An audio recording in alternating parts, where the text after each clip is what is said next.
welcome in the online classes of biology.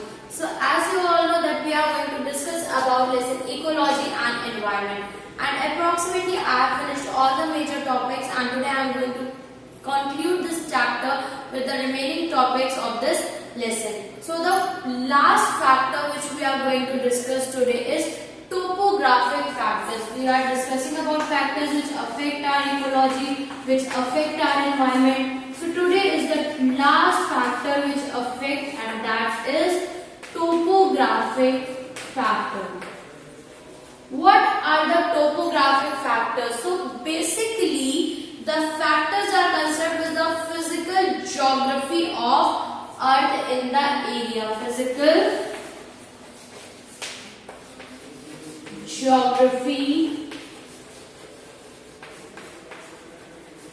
of Earth in the particular area which we will discuss or which we are studying, and that geography, that how the things are there, how the composition of Earth is there, how the Earth formation is there, all that factors are considered as the topographic factors, basically which are only 3 in number, which indirectly or primarily affect the climatic factor also, and these factors influence water, wind and soil factors.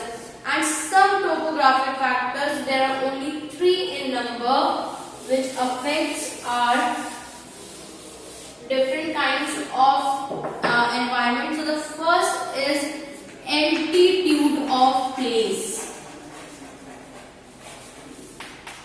Altitude of place.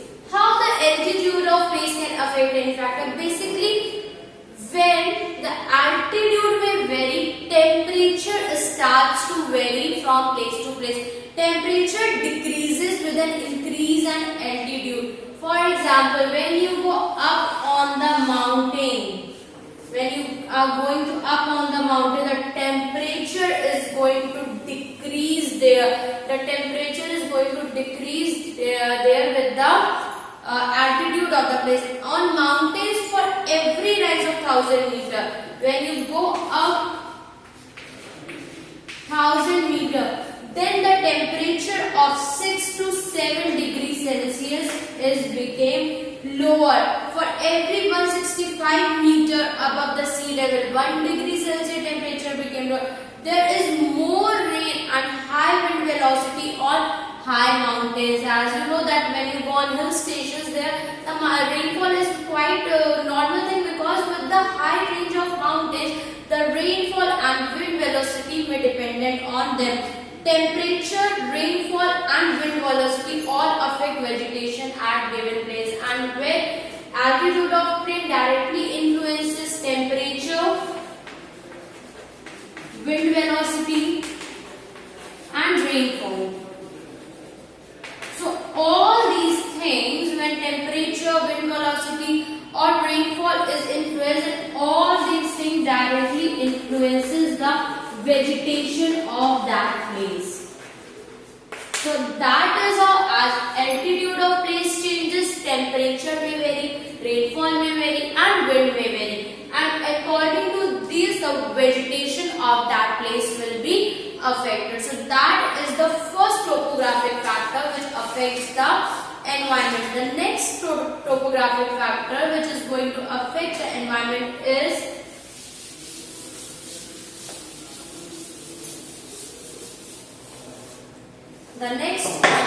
steepness of the slope.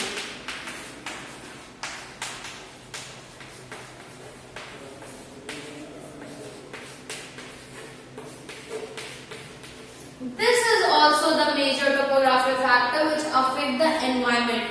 Rainwater runs away rapidly on the slope. If there is a slope kind of earth, then rainwater can't stop it. It goes rapidly down towards the slope. Due to which the soil cannot absorb sufficient water. That is the purpose. The soil has to absorb water for the better growth of plants.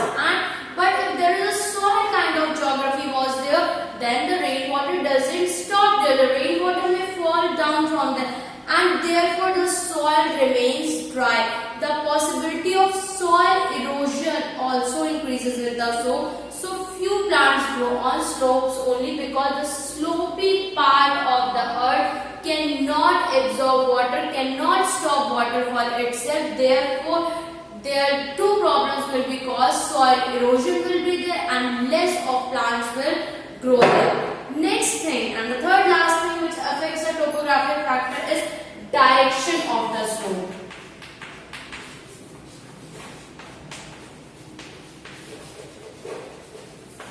Direction of slope. It also affects how? If the slope receives less light and dry winds blow, then these are the best suited for xerophytes. If there is less light and dry winds are there, then xerophyte, that means those plants which grow in scarcity of water, can grow easily there. There will be no affection of the steepness of the slope if the direction is quite perfect. Example, north-facing slopes of Himalayan range is the example which has the xerophytes present in them. In contrast, if the slope receives more light and wet air, then these are places of dense vegetation. Example, south-facing slope of Himalayan region has the dense kind of vegetation present there because moisture-laden winds precipitate. If any mountain ridge came in the way of the wind and the mountain have dense vegetation. So that is the topographic factors which affect the environment directly or indirectly. Altitude of place, steepness of slope and also direction of slope. Now the last factor of the environment is biotic factors. The fourth and the last factor is biotic factors.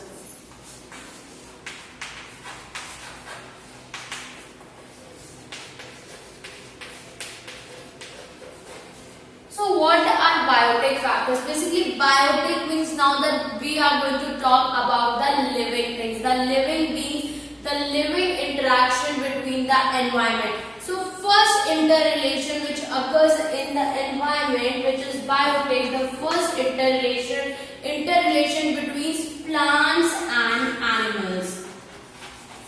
Plants and animals. The plants and animals that are present in the particular area interrelated with each other, affects each other, helpful or harmful for each other. So there are several examples for that. So the first example is herbivorous animals. Herbivorous animals. How these herbivorous animals and plants are related to each other? Basically, herbivorous animals are those animals which feed upon plants. So they directly dependent on plant for their food requirement. But in return to this, they also favor plant. How? Because they reduce the leaves, stars and seeds of the plant, which is quite harmful for them. But they also help to bring pollination in the plants. They used to disperse seeds of plants from one place to another. They are beneficial for the process of pollination. Therefore, these herbivorous animals or grazing animals are directly interrelated with plants. That is the mutual benefit for both of them. Next kind of plant is insectivorous plant.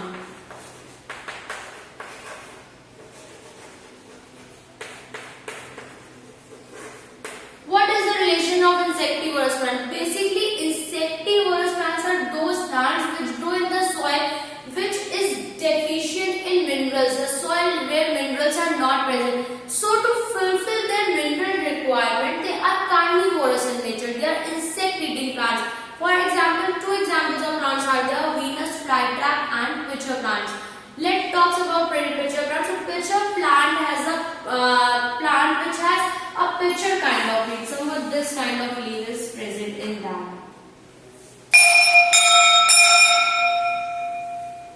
Somewhat this kind of, and in this part the nectar is present. And as you all know that insects need to feed on nectar. So when insect came and sit on this plant, this part of the plant, the lid gets closed down and the insects get trapped inside it, and then the plant fulfill its requirement with those insects only, and therefore the enzymes which are present there are digested and their requirements are fulfilled. So basically insects, or we can say animals, are interrelated with plant. Next, which is the interrelation, is about man. Man is the biggest consumer of plant. Man used to take more benefits from the plant. It takes vegetables, it takes fruit, it considers its household things. All the things which are essential of plants, man used to consume it for its benefit. So basically man is directly consumer of the plant and the biggest consumer, but it also helps to grow plants. It also helps to develop plants. Therefore, they are also interrelated with plants. Now coming to next, which is carnivorous animals.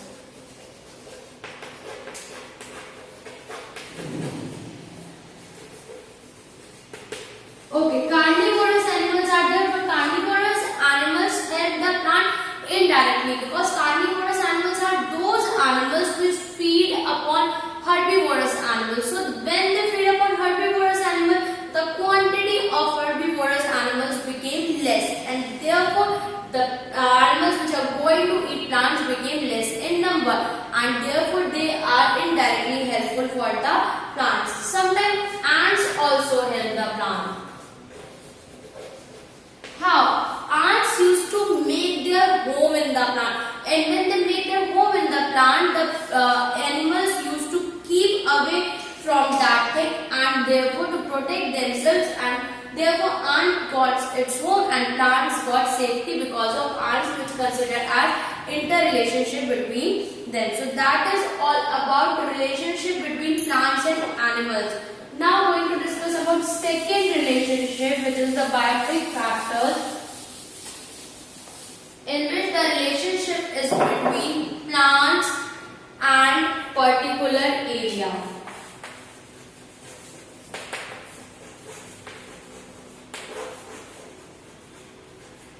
Particular area, among plants of a particular area, they are also interrelated with each other. Now how this process is done? Basically, plants or community affect the morphology, reproduction and activities of other plants of the same community also, and therefore trees protect small plants from strong wind and high temperature. Plants also continue to get more water, essential minerals and organic matter. So basically the plants which are present in the same area also interrelated with each other. For example, when we talk about that, is number first is lianas are there. What is the function of lianas? They are woody planted, rooted on ground, but climb up with the support of other trees and reach almost on the top of the plant canopy. These are autotrophs. Lianas are those plants which are woody in nature, but they need support of other plants. And when they need support, they bring a structure which is just like canopy. So that is the interrelationship of them. Other than this, there is another example which is epiphytes. Epiphytes are also there. What is this? Grow on other plants are not attached to the soil. These are the plants which used to grow on other plant and does not attach to the soil, and therefore they are also the example that plants of particular area are interrelated with each other. So that is the also biotic factor which affects the environment. Now the last interrelationship of biotic factor, the third and the last interaction is interaction between plant and soil microorganisms.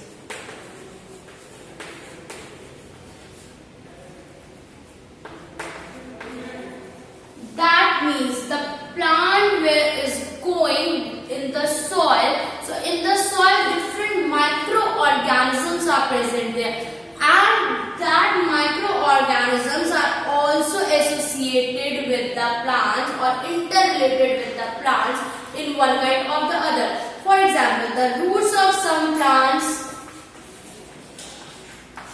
contains algae and bacteria.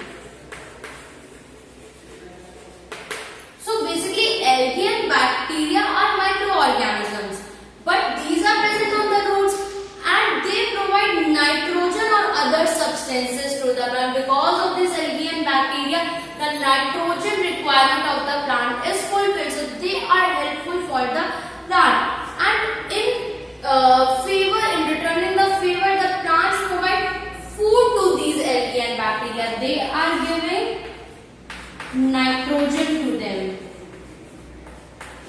and in return they are giving food to them.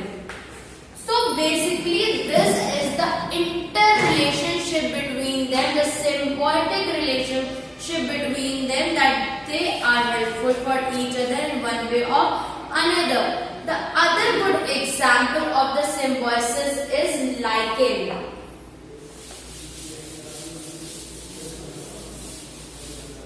Which you have studied previously also. Lichen is also a good example of symbiosis. In this example, where algae and fungi live together with each other. This is also a relationship between plant and soil organism. So students, now this chapter is finished. Revise it properly, and if you have any queries, you can contact me.